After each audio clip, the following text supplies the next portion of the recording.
ইদানিংকাল প্রায় প্রতিদিনই খবরের শিরোনামে নিজের জায়গা করে নিচ্ছেন ফিফা সভাপতি জিয়ান্নি ইনফান্তিনো। এবার তাকে ঘিরে তৈরি হয়েছে নয়া আরেক বিতর্ক।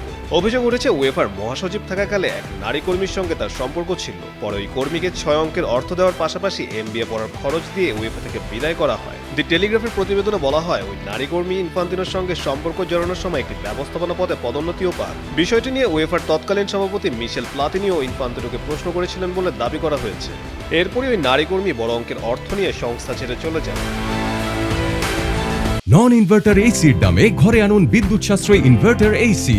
এখন 1.5 টন মাই ওয়ান ইনভার্টার এসি মাত্র 48,900 টাকা পাওয়া যাচ্ছে মিনিস্টার শোরুমে। উয়েফা অবশ্য বলছে, সংশ্লিষ্ট কর্মীকে বিদায়ী অর্থ ও এমবিএ খরচ দেওয়া হলেও তা সে সময়ের নিয়ম মেনেই করা হয়েছিল।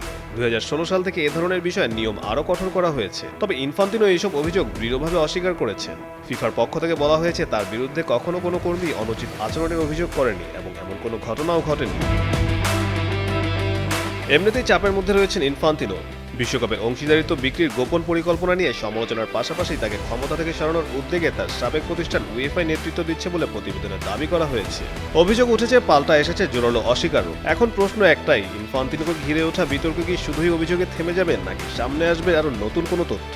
ফিফা সভাপতির পদ ধরে রাখার লড়াইয়ে এই বিতর্ক কতটা প্রভাব ফেলবে সেটিই এখন দেখার বিষয়। কাজী সাকলেন আহমেদ, যুগান্তর স্পোর্টস।